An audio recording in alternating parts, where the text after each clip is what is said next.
Hi, Sean here, and welcome to this episode of Reading Tintin, A Personal View. And this time around, we're looking at The Crab with the Golden Claws. Before we do, though, I'd just like to say that if you like this episode, if you're enjoying the series, please hit the like button.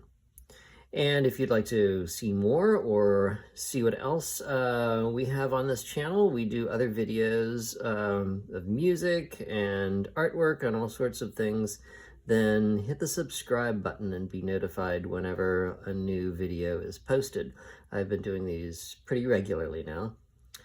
And also, I'm one half of Sean and Kiara, so you might want to take a look at our website, seanandkiara.com, or our Patreon site, patreon.com/Sean and Kiara, to see all the stuff that we're up to. We are a married co-creator team of comics. My wife, Kiara Brinkman, is a novelist. I'm a cartoonist. And our first graphic novel, Lucy in the Sky, came out in 2021 from First Second, and we're finishing up our second called Rhiannon, and that'll be forthcoming very soon, also from First Second. If you're interested in our projects, please consider becoming a member of our Patreon, and you'll get to see exclusive content, videos, artwork, and whatever else we think to put up there. So, Crab with the Golden Claws. So this is this particular volume is not one of the ones that I read when I was a kid. I read this as an adult when I was buying all the volumes that I didn't have as a kid, and sort of rounding out the complete collection and filling in the missing pieces and the you know, if you could say that there's a story arc that goes through all 24 adventures. And this was a really interesting one because, well, it's a pivotal adventure in two important ways. And the first one is that it is the adventure that introduces probably the second most important character in the series after Tintin, maybe the third most after Snowy.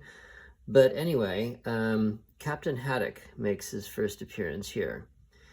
And that alone was you know, when I started reading all the adventures that I hadn't read as a kid, reading this one was pretty fun because I get to see Captain Haddock as he first appeared, and we get to learn a little bit more about him and his backstory, and he, you know, he kind of evolves over the series.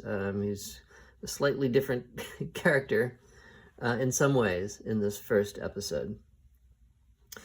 And it's also a turning point in the series in that it is the last of those early adventures that were serialized in black and white, and then collected in book form in black and white, and then eventually reformatted or redrawn or redone in color.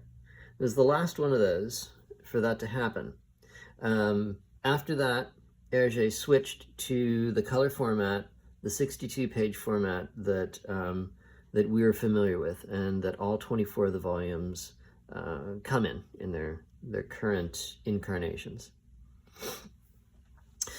So this one, Crab with the Golden Claws, came out, I believe, in 1941, and it was redone in color shortly after that in 1943, when they started doing the first of the old adventures in color. This was included among them.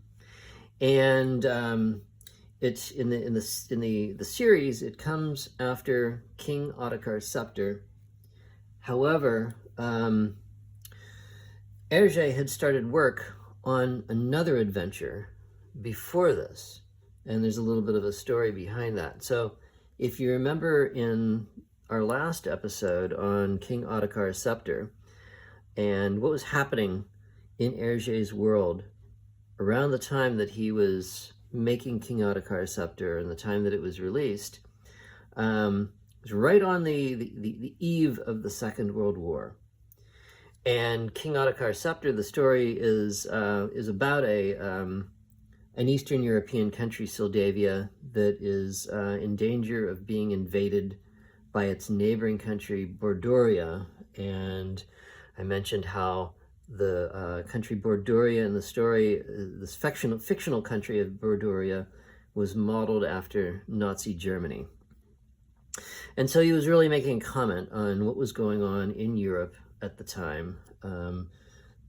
Germany had annexed Austria and had invaded Czechoslovakia and had its eyes on Poland. And when the Crab with the Golden Claws came out, World War II had already begun. Now, as I said, after Hergé completed King Ottokar Scepter, he began work on another adventure, and this is the adventure that would eventually be released as The Land of Black Gold. And as you can see here in the sequence, it ended up coming out much later. He began it right after finishing Ottokar Scepter, and he never finished it. The reason for that was, while he was serializing it in Le Petit 21, which was the children's supplement of the newspaper that Hergé worked for, Belgium was invaded by the Nazis. And the newspaper, 21 siècle, was shut down by the Germans. And that kind of stopped the adventure right in the middle. And the fact that the story had a German villain, Hergé had once more put Dr. Müller, who was the villain from the Black Island, was once again the villain of The Land of Black Gold. And that didn't fly with the new German occupiers in Belgium. So there was no chance that that story would continue. And Hergé found himself without a home for Tintin. Well, that didn't last for long.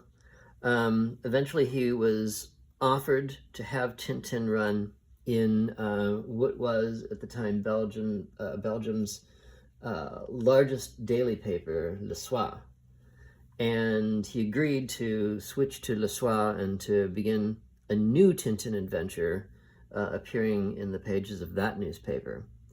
Now, the problem with that was, after the Germans invaded Belgium, they had taken over Le Soir. They had taken it, they'd basically stolen it from its owners, and had taken control of it.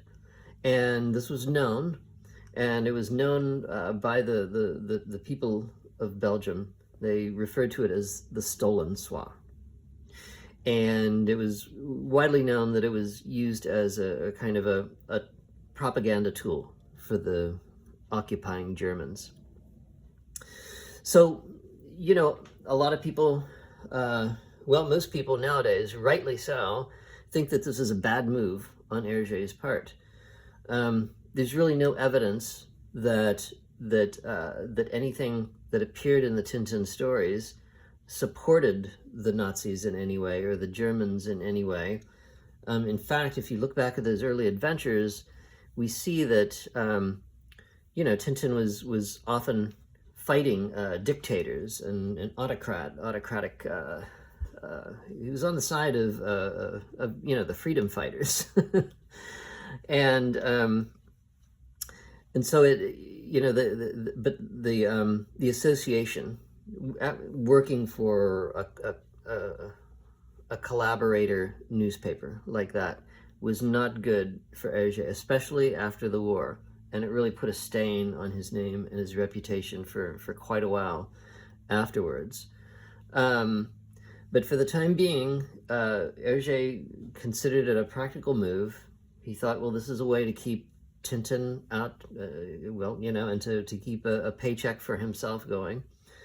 And he would be able to continue drawing Tintin, which had become very popular.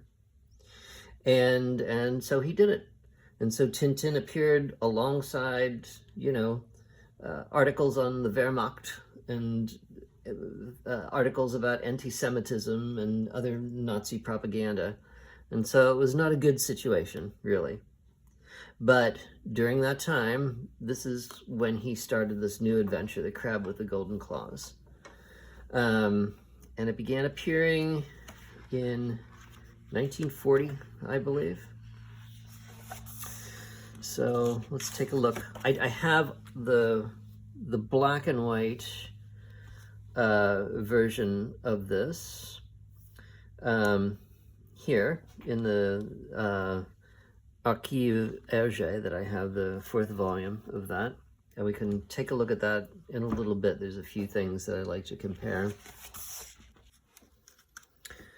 So we start off in Brussels, much like a couple of the other adventures. We start the adventure in Tintin's hometown of Brussels, and Snowy is getting himself into trouble.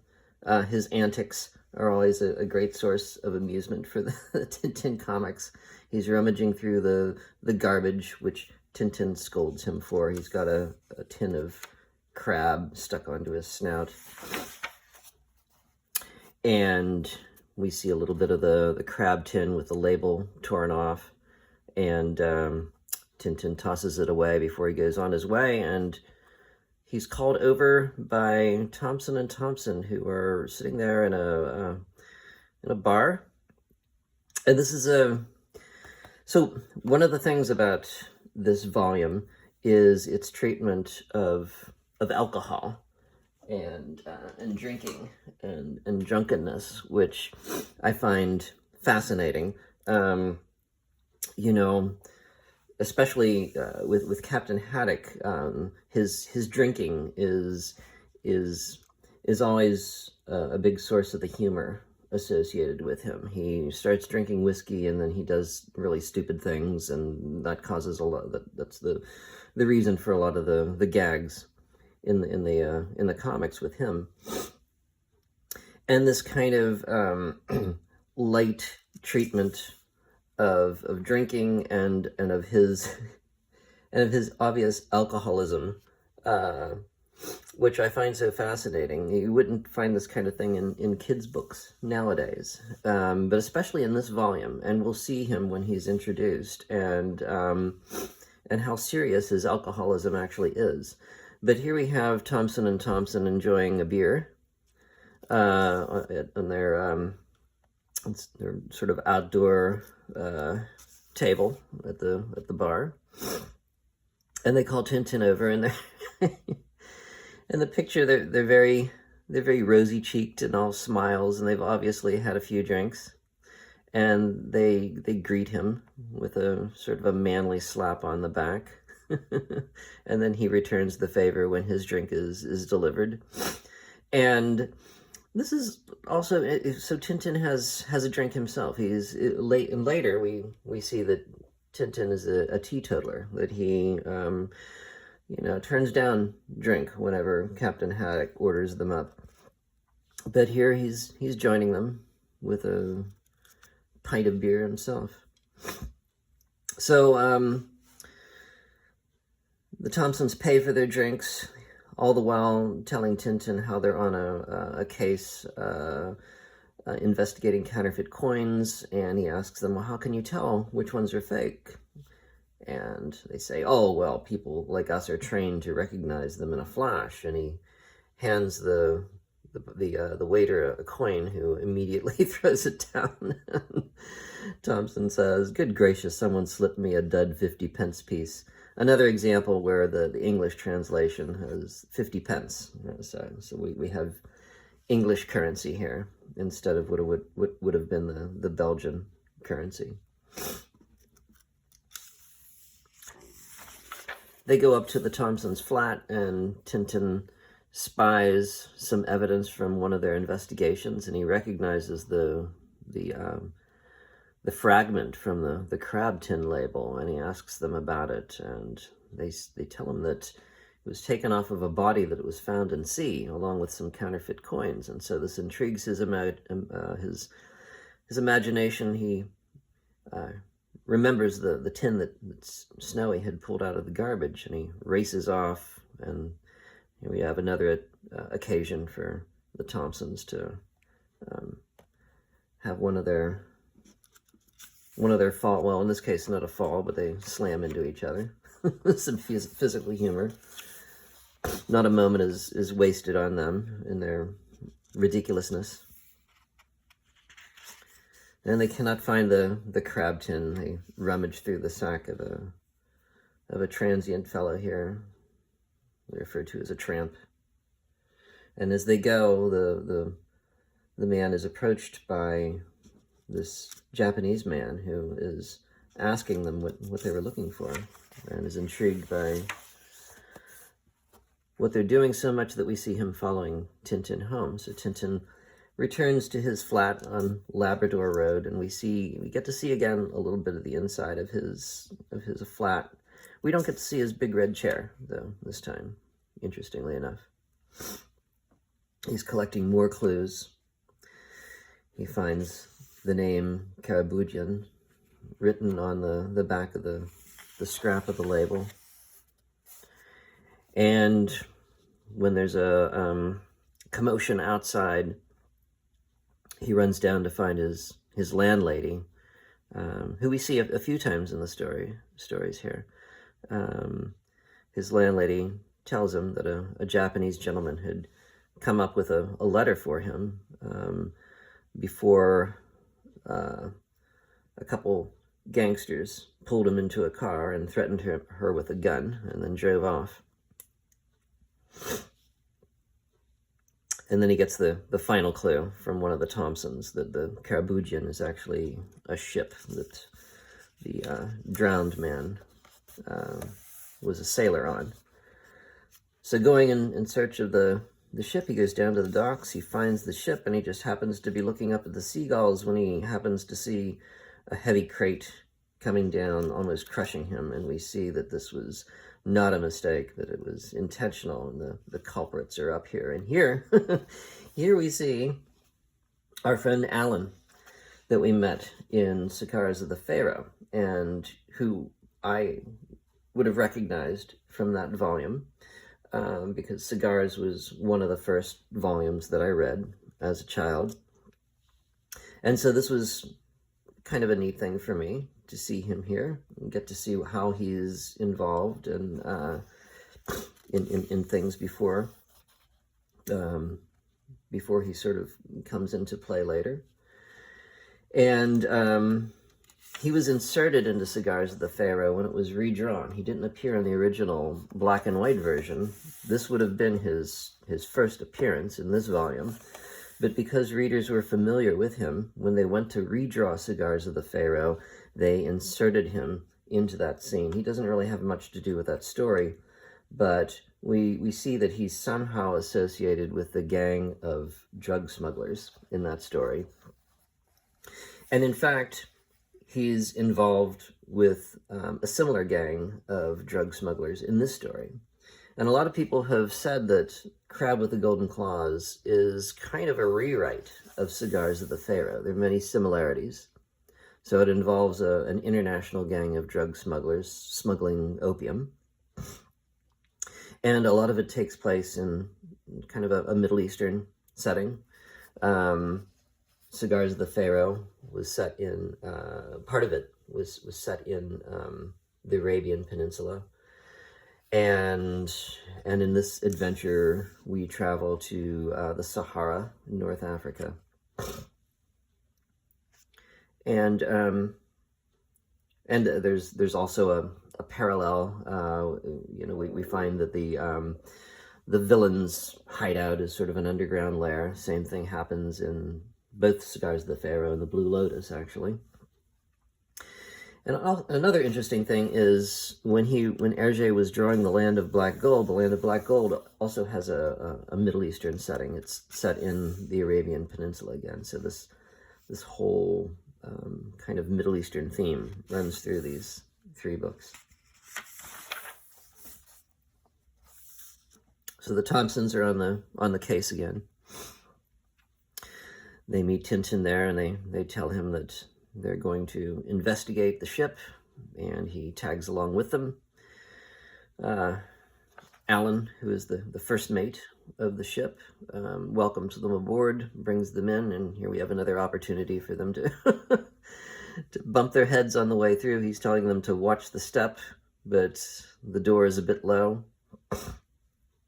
And there's another gag with the Thompsons. They're always having their hats blown off or having their hats crumpled. There's something about the bowler hats. I think that the way that Hergé drew them, the way they're dressed with these bowlers, was meant to suggest that they're a little ridiculous, a little outdated, and these hats must be sources of pride for them, and they're always getting them mangled. People are sitting on them and or getting stepped on or whatever. And here we find Tintin, as soon as he's separated from the Thompsons, is accosted and knocked out. And we find that it's very easy for Alan to ply the Thompsons with drink again, some more drinking. A lot of people getting drunk in this story. And satisfying them with his story, and sends them on his way. And as they exit, they fall down the gangway. Another classic Thompson panel right there. Tintin's been taken prisoner and put in the hold, and finds that the ship is beginning to sail, and he's a prisoner on board. Doesn't take him long to escape, though. And we see how brutal Alan can be when one of his underlings fails him. And it's while he's in the hold that Tintin discovers that the hold is full of these tins of crab. He hasn't yet discovered what that's all about. He finds some champagne. Again, more alcohol. Let me offer you a drink, Snowy. He figures that since they need to barricade themselves in, that at least they have some food and drink. And the popping of the cork, of course, gives them away. He opens the crab tin and discovers that it's full of opium, so he knows that he's mixed up with drug smugglers. So he's trying to figure out how to get out of here. And now we meet Captain Haddock. And here, his first appearance, he looks pretty rough, not only because he's in a sad state. Alan, we learn what their relationship is, that Alan is his first mate. The captain is the captain of the ship, and Alan is keeping him drunk, keeping him supplied with whiskey to, keep him in this state of ineffectiveness, so that Alan can actually run the ship and run this operation that he's involved in without the captain's knowledge. The captain has no idea that his crew are involved in this drug running. But we see Captain Haddock, even the way he's drawn here in this first appearance is pretty sad. His eyes are a little bit too close together. His nose is drawn a little bit larger than it normally would become. His head even looks a little smaller, giving him this sort of imbecilic quality. And he's complaining that he's being allowed to die of thirst. I haven't a drop of whiskey. And Alan pretends to sympathize. That's quite intolerable, Captain. I'll have some sent in at once.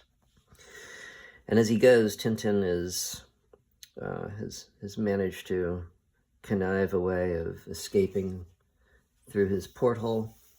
He throws a couple of planks on a rope up, hits the captain. The captain looks around in astonishment, doesn't know what's happening. Tintin crawls through, and he reveals to the captain that his hold is full of opium. And the captain realizes that he's being duped by Alan. And that sends him off into spiraling down into this drunken state of misery. And at this point, the captain is so far gone in his drinking that he cannot be he cannot be reasoned with. His wailing is sure to alert Alan and the other crew, so Tintin crawls back out the window again. Alan comes in, gives him another bottle, and the captain spits it back in his face. He says, "No, I promised him not to drink, and I won't anymore." "Who did you promise that to?" "To the young man who was here." "What young man? Answer me." And Alan discovers that Tintin has escaped and has been to visit the captain. He sends one of his henchmen, Jumbo, down. Now here's a change that was made in the color edition. So there were some things that were changed and redrawn in the color edition. Not a whole lot. The art is more or less the same, but when it came time to do the color edition, and especially for English language edition and an American edition, I believe, one demand was that any of the characters who were black in the original black and white version be changed. This country at that time was in the midst of segregation, and American publishers did not want to print a children's book in which black and white folks appeared together in the same scene. It was part of the racism that was ongoing here. And we can see in the black and white version, yeah, so we can compare the two panels, that this character of Jumbo is originally black and drawn in the racist style of the time as well. And there's another sort of a background character later on in the book who was black, who was changed into more of a Middle Eastern looking person for the same reason.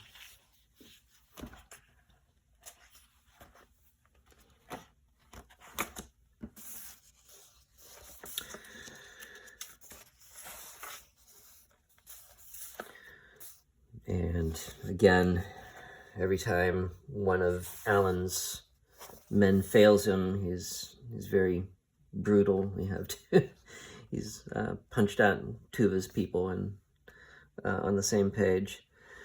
And here we see Captain Haddock and Tintin have made their escape in a lifeboat. This brings us to another one of the sequences that was redrawn. I think this was redrawn just for the color version. I'm not sure if it was redrawn for on the insistence of the American publisher, or if it was when the color version was redrawn. But the sequence here where Captain Haddock pulls a bottle of whiskey out of the box in the lifeboat, and he's having this struggle with himself.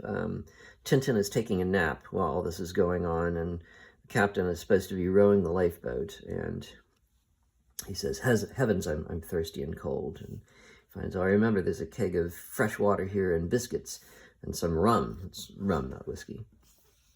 And he says, "I swore I'd never drink again. I'll keep my word."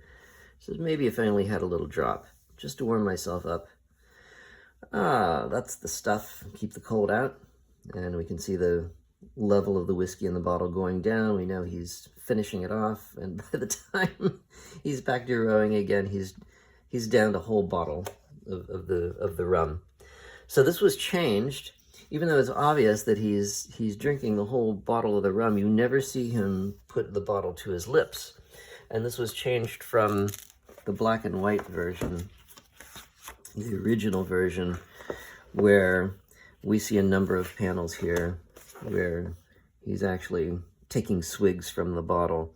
And Hergé was asked to tone this down. I guess this was the limit they had in their portrayal of drinking alcohol in a kid's book. That's as far as they would go.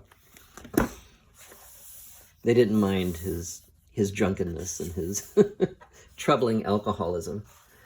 And his alcoholism really does come to the fore here.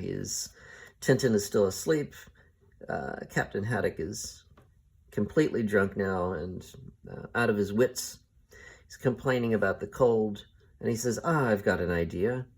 And we cut here to a panel of Tintin dreaming about being in a house on fire, and he wakes up to find that Captain Haddock has lit a fire in the lifeboat. Not only that, but he's used the oars as firewood. Tintin says, have you gone mad? He takes out a bucket of water and tries to put out the fire, but Captain Haddock, who is out of his mind, tries to prevent him, all the while his pants are on fire as he's doing so, and he sends them both over the side of the boat. So now they're stuck on the top of their lifeboat. And this is the kind of situation that Captain Haddock gets them in as a result of his drinking. And as he's doused with the water, he kind of comes to his senses, and he begins apologizing. I'm sorry, I'm sorry. He goes back and forth between these manic episodes and being regretful. They see a seaplane is coming. They think they're saved, but instead it opens fire on them. Now we come to one of these panels here. I remember when I read this for the first time, and it struck me as I wondered why there were these full-page panels like this. There are a number of them in this book. There's maybe 4 or 5 of them throughout the book. And they're kind of nice, but they seem very out of place. Hergé normally doesn't do this type of thing. And the reason why is when he was drawing the Tintin strip for Le Soir, the space limitations for the daily strip that he had to draw were different than when he was drawing for Le Petit 21.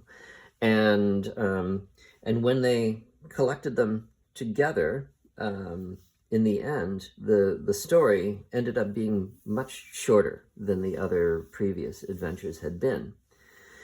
And when they went to do them in the color version, which had a standard 62-page count, they found that they were short a few pages. In order to make up the standard page count, he had to draw a number of these full-page panels, these splash panels.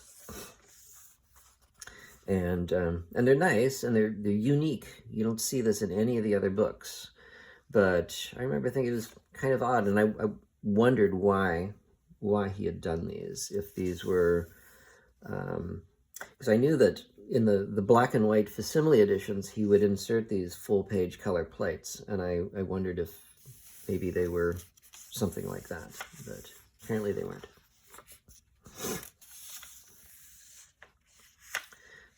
The seaplane comes down. Tintin manages to capture the 2 pilots, take them on board their own plane, and take off. And they're flying through a storm, and Tintin is sweat beads coming off of him. He's struggling to keep this plane through a storm, and meanwhile, Captain Haddock has found another bottle of whiskey. So again, here we are. He's been drinking, and he's obviously drunk here. Hey, looks like fun. Let me have a go. This is hardly the moment. And then he grabs the lever. He says, leave that alone, and he sends them upside down into a loop-de-loop. Even the villains who are tied up in the back are yelling at Tintin, quick, look behind you. They see that the Captain Haddock has an empty bottle he's about ready to attack Tintin with. And they say, no good, he can't hear above the engine. And sure enough, he cracks him over the head with the empty bottle, and down goes the plane. He manages to come to just in time so that they don't fall nose down into the sand dunes, but they crash anyway. And by the time they get out, of course, Haddock has come to his senses once more. Tintin goes back in to save the two villains. They find themselves in the desert. And Tintin, Snowy has managed to find a bone. He's always finding a bone somewhere. And it is the bone of a dead camel. They realize that they're in the Sahara Desert, and this completely freaks out Captain Haddock. He says, in the middle of the Sahara, then that animal died of thirst, of course. From this point on, Captain Haddock is just sort of repeating, the land of thirst, the land of thirst. So off they go. They find that the villains have escaped. Their ropes have been burnt through. And now they're on their own as they trek across the dunes of the Sahara. And we come again to another one of these full page panels. We see that Haddock does not have the stamina to make it any further. He drops down, and as he's looking over at Tintin in the distance, he begins hallucinating. He sees him as a bottle of champagne. Sneaks up behind him and starts throttling him on the neck. This is the type of thing that is kind of disturbing. Haddock in this first volume is way more out of control than he becomes later. Snowy tries to save him with his big camel bone, but instead manages to knock out Tintin instead. Eventually he gets Haddock. And then Haddock spies some water in the distance, goes running off. Tintin is warning him, stop, it's a mirage. Sure enough, he falls into another sand dune. And some hours later, they're found by some men on camels, dressed as Bedouin. They've fallen into the sand dune. And here we have one of the dream sequences that I always enjoyed that Hergé did. And in this one, Tintin is sort of recalling what just happened with him, with Haddock attacking him as a bottle of champagne. And he's dreaming that Haddock is hallucinating that he's a bottle of wine and is about to put the corkscrew into his head, which is the cork. It's kind of this panel here is pretty amazing. The crazed look on Haddock's face and the bottles of wine in his eyes. Sort of a crazy panel. And I like that he has a straw boater hat on for some reason. Don't know why Hergé put that in. Tintin wakes up. They're in a desert outpost, sort of a Foreign Legion kind of desert outpost. And he meets the lieutenant who is going to help them out. Some more drink is brought in, and Tintin refuses now. And of course, Captain Haddock knows he's not supposed to drink, so he reluctantly refuses. And we see we see him watching the lieutenant and his drink as he's drinking it. His tongue is out, sweat beads coming off of his face as he's watching the lieutenant drink. And so they're set out with camels and guides. And after they've gone out, the lieutenant gets a message that there's a report that Arab raiders are reported in the area. So he sends out some more of his men to go and safeguard them. As they're riding, Haddock finds another bottle in the camel's bag and begins drinking again, but not before it gets shot out of his hand.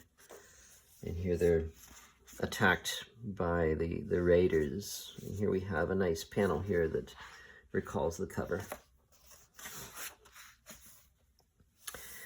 And by this time, Haddock is finished off his bottle, and he's well intoxicated, and he starts. He's got bravery now. Now let them come. I'm ready for them. And sure enough, one of the raiders shoots at the bottle, and this enrages Haddock. Revenge, revenge, revenge.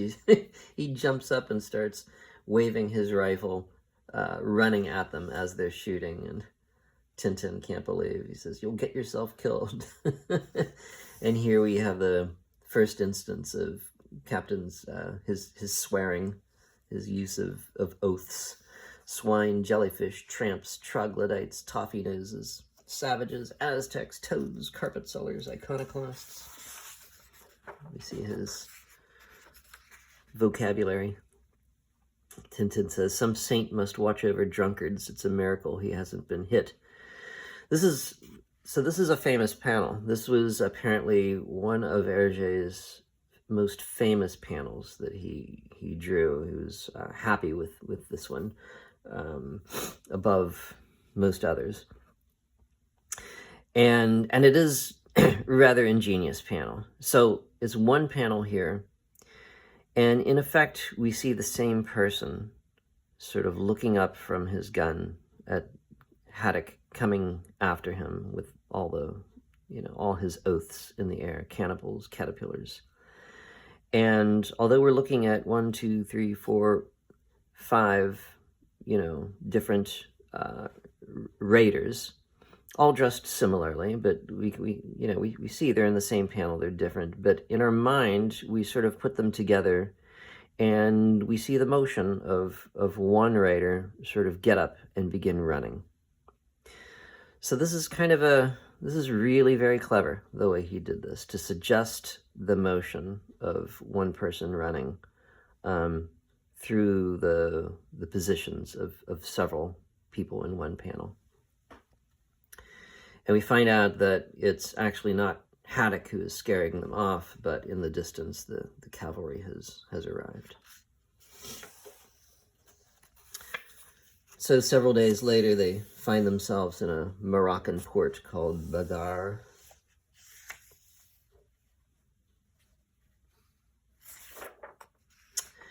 And here we have another one of these full-page panels. Tintin has run off. He's seen something.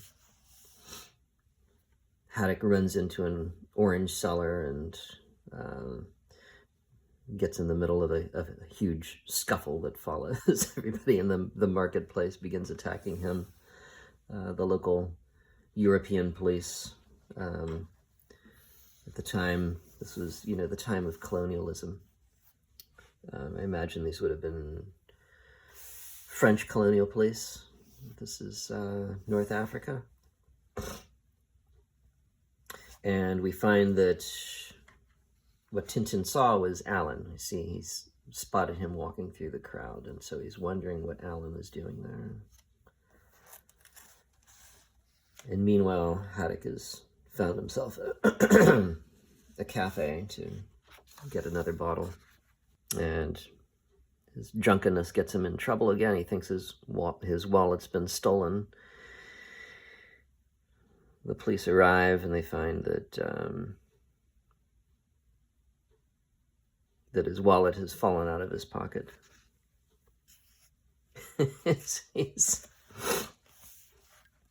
So he's stumbling along the docks, well in his cups, and he catches sight of the ship, and he recognizes it as being his former ship, the Karaboudjan, but the name has been changed now. And again, he calls for the police. The police arrive, and they think that he's a raving lunatic, and they carry him away just in time for one of his former crew members to see him and report back to Alan that Haddock and Tintin are in town.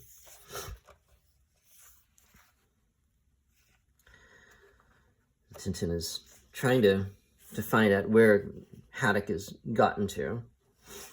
He manages to spot him a ways off down near the docks, just in time to see him being attacked and accosted and taken prisoner into this warehouse. He's not able to get there in time for the villains have taken Haddock prisoner into a car and driven off. He jumps into a car only to find that it's on the back of a tow truck, and as he tries to start it off, it whizzes back in the other direction.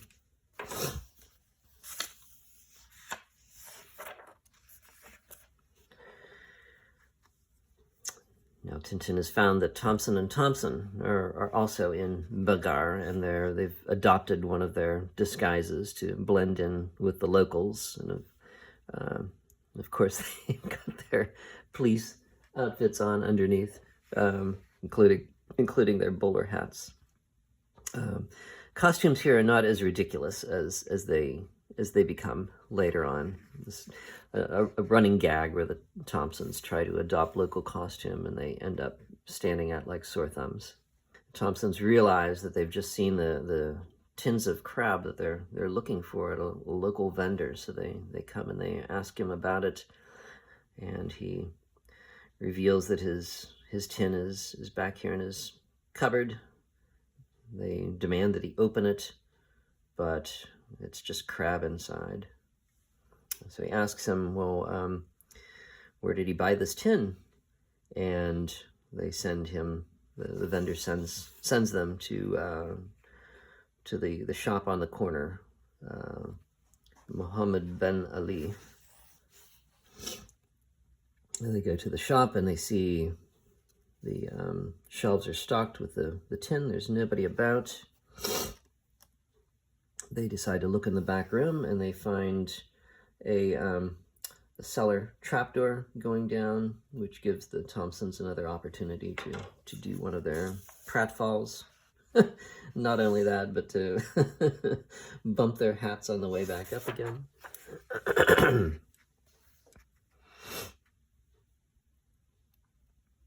The owner of the shop arrives. They ask him where the crab came from, and this leads them then to Omar Ben Salad, who's the biggest trader in the city of Bagar, very rich. So now they're off to find him. And we find Omar Ben Salad making his way through the streets of Bagar, and we come to another one of our full page panels.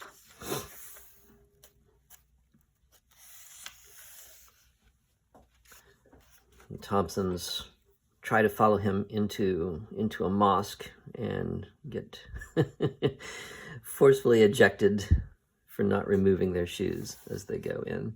Meanwhile, Tintin has gotten another one of his disguises, including a fake beard, which he manages to find whenever he needs them, and who should come along and trip over his stick, but Alan. He manages to hide out of the way before Alan spots him. He follows him and manages to sneak into the place, down into the cellars.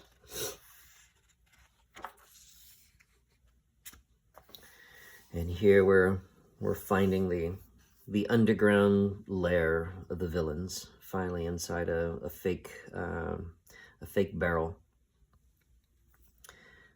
And Tintin finally comes upon the crates of the crab. Just like in Cigars of the Pharaoh, he's always trying to find out what is inside the cigars.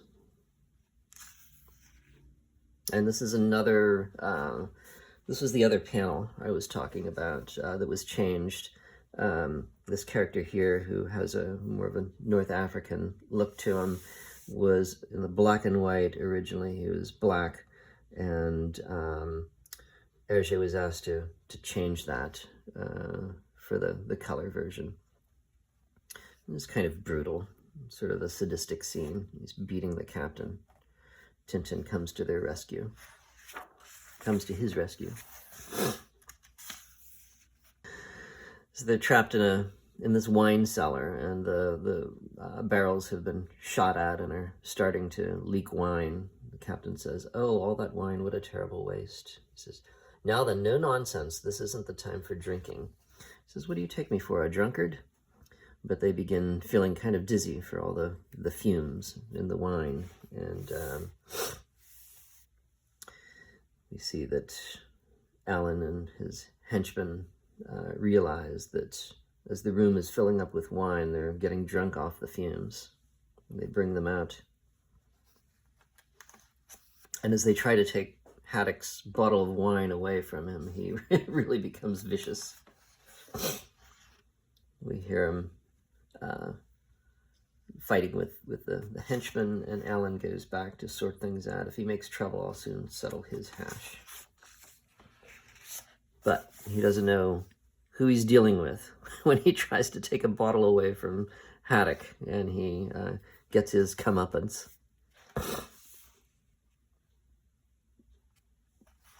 Tintin really is drunk from the fumes as he's watching delightfully as Haddock chases after them with a bottle. Go on, seek, bite him. Tiddly pom pom. Meanwhile, the Thompsons finally have their chance to interview Omar Ben Salad, and they tell him that he's suspected of being involved in drug running, and Omar Ben Salad is outraged at this and begins haranguing them. By the beard of the prophet, who dares suspect Omar Ben Salad? Get out, infidel dogs, get out, or I'll have you flogged to death. And as he does so, a fake bookshelf opens behind him and outruns some of the villains being chased by Haddock and the intoxicated Tintin. So Omar Ben Salad's is revealed to be the boss of the gang. He pulls a gun, but Snowy comes up in the nick of time, bites him in the rear end, and he shoots out a lantern which falls on his head. And we have one more opportunity for the Thompsons to have their hats smashed in by the falling plaster.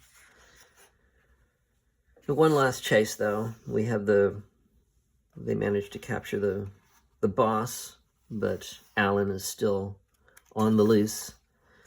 So one last boat chase, and as the Thompsons are trying to unloose the mooring rope, they fall in. Appropriate for them, which sends Tintin out alone in chase of Alan. And he does manage to snare him and bring him in. And the police are watching all this in their telescope, and the telescope gets snatched. Quick, give me that telescope. It's Captain Haddock. And the police are enraged. They've had enough of dealing with him, and he's about ready to club him in the head. He says, "Steady on, Sergeant. None of that. Thanks to Captain Haddock, we've arrested the Jebel Amala, which is none other than the camouflaged Karabujan, and rounded up the crew." And then finally, at the end, we have the reveal that the Japanese man that had come to see Tintin at the beginning of the adventure was actually part of the Yokohama police force. And we never were really told why the Japanese police are involved in all this, but perhaps they were investigating it at home. Perhaps there's some connection with the drug-running gang from the Blue Lotus and the Cigars of the Pharaoh.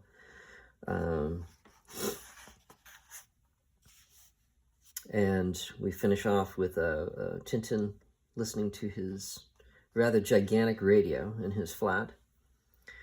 And the newscast includes a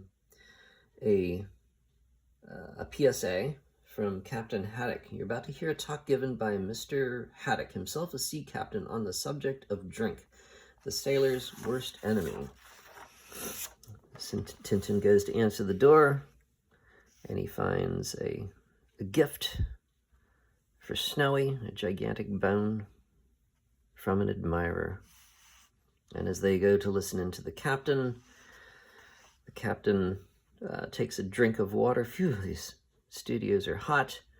And Tintin hears on the radio something is happening. What's happening?